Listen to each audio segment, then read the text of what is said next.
نوێنەرانی گوندەکانی پەلکانە و چەند گوندێکی دیکەی سەر بە ناحیەی سەرگەڕانی پارێزگای کەرکووک لەگەڵ هەردوو لێژنەی ناوچە کوردستانیەکان و لێژنەی کشتتوکاڵی پەرلەمانی کوردستان کۆبوونەوە دواتر لە کۆنگرێکی ڕۆژنامەوانیدا ڕاگەیەندرا دەبێت لەبارەی گوندی پەلکانە و گوندەکانی دەوروبەری ڕێکەوتن لەگەڵ حکوومەتی عێراقدا بکرێت و دانشینی بە زۆریش ڕابگیرێت. هانایان بۆ پەرلەمانی کوردستان هێنا بەرامبەر ئەو تعریبەی کە ڕوبەڕووی پەلکانە بۆتەوە داوای پارێزگاری لە ماڵ و حاڵ و زەوی وزاریان دەکەن. ئێمەش وەکو لیژنەی ناوچە کوردستانەکان پەیامی ئەوانمان پێشترگەیاندووە و هەروەها دەیگەنینە حکوومەتی هەرێمی کوردستان بۆ ئەوەی لەگەڵ حکوومەتی عێراقدا لە گفتوگۆدا بن و ئەو هەڕەشە و ئەو تعریبەی بەرامبەر بە خەڵکانمان لە پەلکانە دەکرێت بوەستێنرێت. سەبارەت بە کێشەی ناحیەی سەرگەڕان و گوندی پەلکانە و ئەو گوندانەی دیکە کە ئێستا شەڕ و گەڕیان پێدەفرۆشرێ ئێمە ئەوڕۆ لەگەڵ نوێنەری دوتارەکانی ئەوێ کۆبووینەوە پێشوازیمان لێکردن و گفتوگۆمان کرد کە ئێمە بەڕاستی چی بکەین. ئەمە کێشەیەکی هەرتەنها ئەو گوندنی کێشەیەکی گەورە و سیاسی ناوچە جێناوکەکانی ئەوەیە کە کێشەی لەسەرا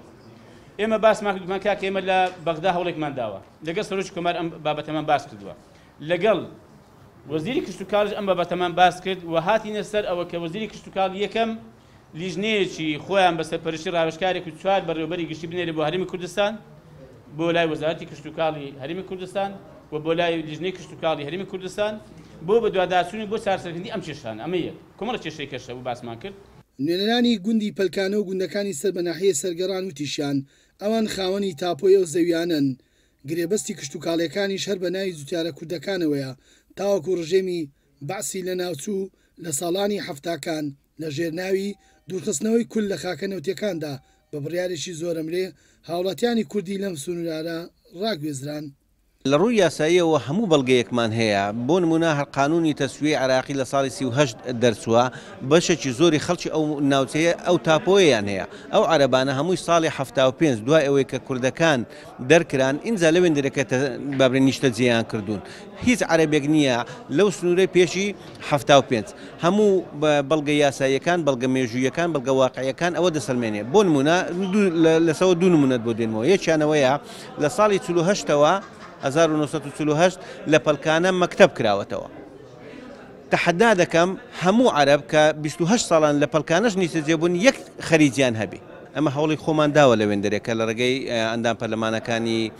بابرێن کورد لە پەرلەمانی عێراق بەڵام پەرلەمانی کوردستانیش بە مڵکی خۆمان دەزانین و بە ئیستیحقاقی خۆمان دەزانین بێن داواکاریش لەوان بکەین بۆی کە ئەوانیش بە جۆرێک لە جۆرەکان هەم زەغد لە حکوومەتی عێراقی بکەن لە ڕێگەی نوێنەرەکانیانەوە هەم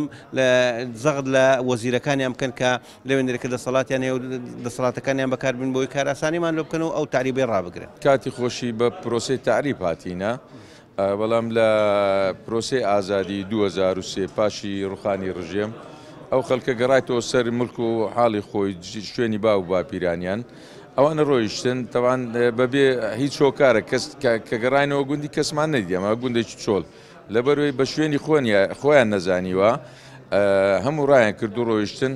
گوندەکانی پەلکانە و گابەڵک و سربەشاخ و درکە و دەربەند و شەناغا سەر بە ناحیەی سەرگەڕانی پارێزگای کەرکووکن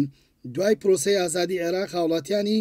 ئەم گوندانە دوای نزیکەی 30 ساڵ لە دەربەدەری گەرانەوە زێدی خۆیان بەڵام دوای ڕووداوەکانی ساڵی 2017 جارێکی تر شۆڤێنیەکانی ڕژێمی پێشوو لە هەوڵی داگیرکردنەوەی ئەم سنوورانەدان. کاروان مەسعود گەلی کوردستان هەولێر.